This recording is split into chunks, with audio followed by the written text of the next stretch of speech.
I met David Lynch in 1986. He was shooting the very last scene in Blue Velvet. David needs someone to work with Isabella Rossellini to help her sing and teach her the song Blue Velvet. So I worked with Isabella 3-4 hours. We put a little cassette on the piano, and I got her to do a little demonstration. Me playing piano and Isabella. Me, then Isabella, and the producer, Fred Caruso, go to the set where David's shooting that last scene, and said hello to David. David says hello to me. He has no idea what it's going to be. He puts his earphones on with the cassette, and he said, I could take this cassette and put it in the movie exactly like it is and not change a single thing, and all Isabella would have to do would be to dub it, you know. So he was very, very happy with that. Then the second thing was they needed a song for Blue Velvet. And the producer came and said, Angelo, you know, they want, I don't know, $50,000 or some figure. And David definitely wants to use this, and Dino De Laurentiis doesn't want to pay all that money. Can't you write a song? I said, I could do music, but I'm not a lyricist. I don't write words. I said, if you get someone to write me some words, I'll write a song and try to do my best. And I recommended that David write a lyric.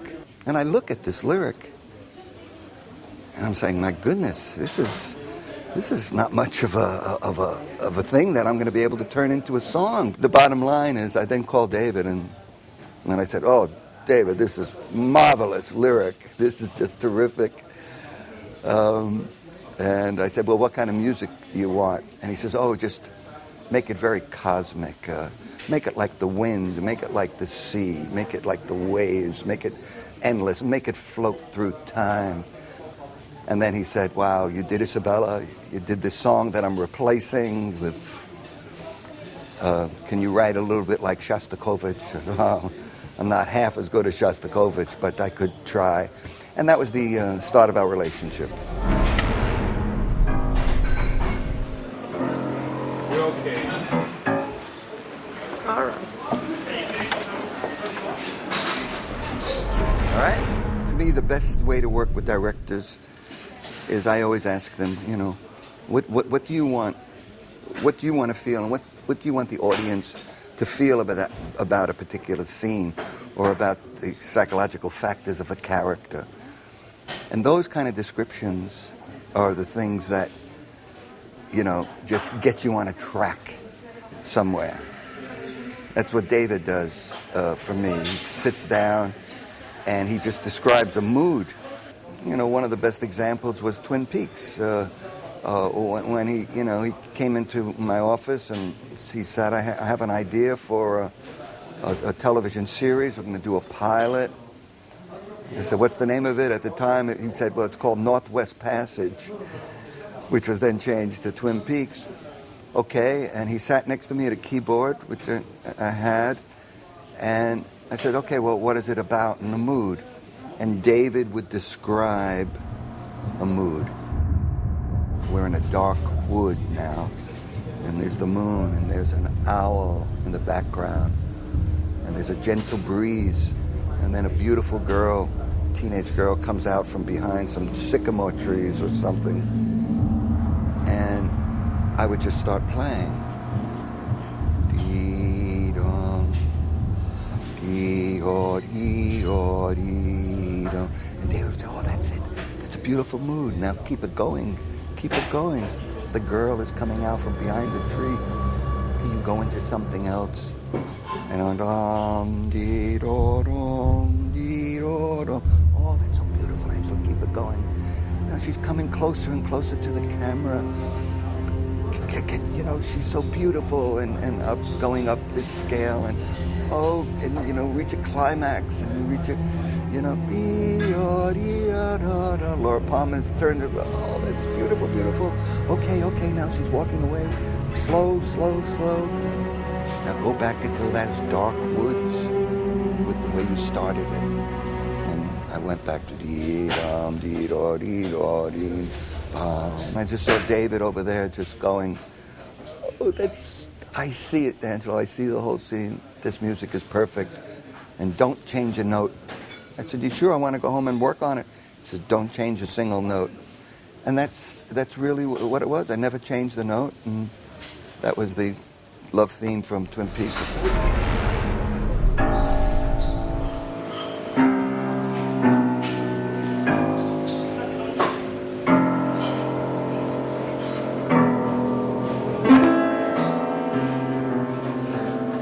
This theme was something that David had told me a few years back, that he was thinking about this project called Mullholland Drive.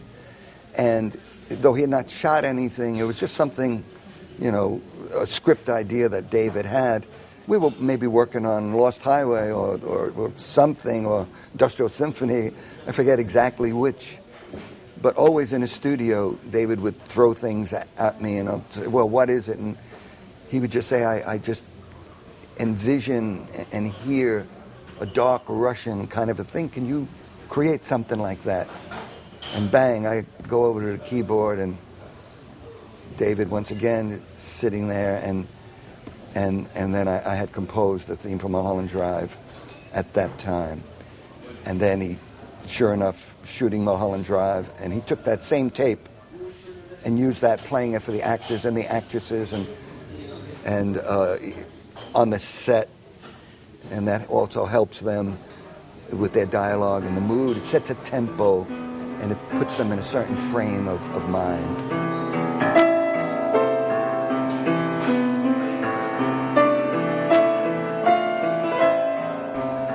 David is the exception to the rule in that in most of our cases, he's brought in music or had me going on music before he's even shot the first frame of things. With David Lynch films in particular, you almost have wall-to-wall music.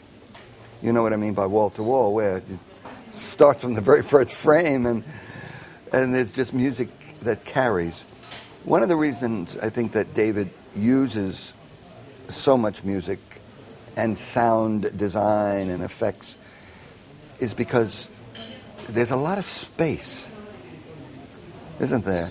There's so much space without dialogue.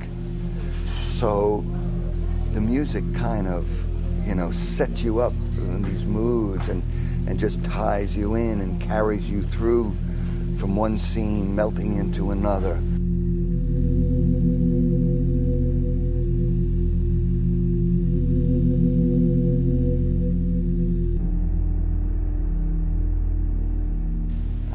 I give David what we say is this firewood, like a fireplace has firewood. And this firewood might be tracks that I have done on a synthesizer with a certain sound, where I've played things very, very slowly that is not really music, whereas it's thematic, but long chords and dissonant things, and there's a sound. David might take some of that I've done and maybe even slow it down, maybe half speed, maybe quarter speed, maybe take it and play it backwards. And he plays with those things. Then, as I said, I have done hours of orchestration of viola, cello, bass, and I've recorded on separate tracks cues 15, 20 minutes long of these low, abstract, mildly dissonant things that David then takes this firewood, goes into his studio, throws it into Pro Tools, and plays with it, and then integrates it a lot of times with the original synth things that I've given him.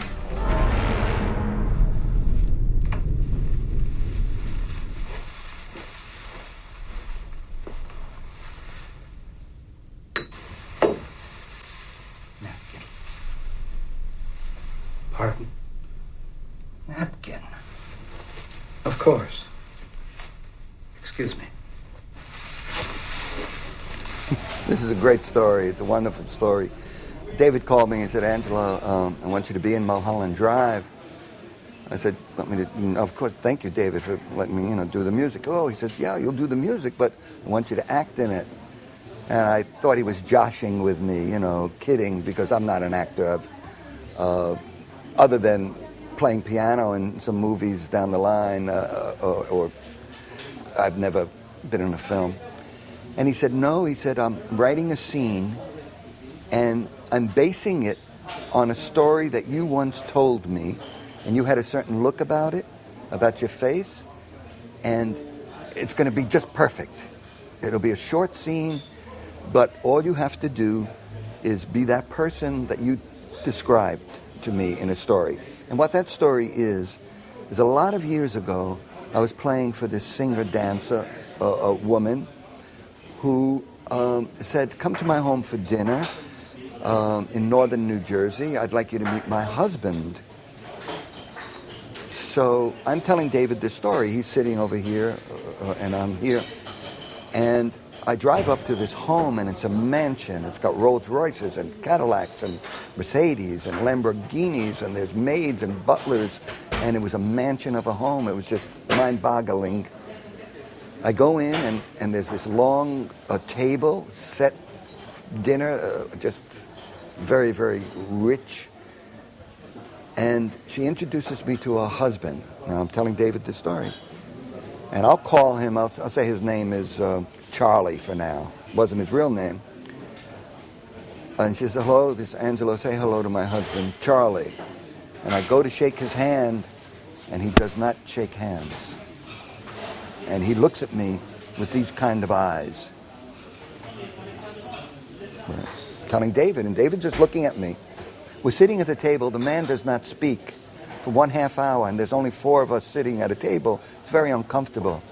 I said, "Charlie, your home is beautiful." I said, "You must be in some kind of construction. What kind of work do you do?" And he looks at me without talking like this. Doesn't answer. A half hour later, I said, "Charlie, I've never seen such brickwork. Are you a mason? Are you in construction?" And he puts his fork down and he says, "Sort of." First 2 words. I asked him another question, and his answer was, "Kind of." And then at the last minute, David said, "You just act like that, look with that look, and then I'm going to give you something with some espresso coffee." And he directed me on what to do with this espresso coffee. And needless to say, this was a lot of fun. And that's how the whole scene happened. And it's been quite a kick.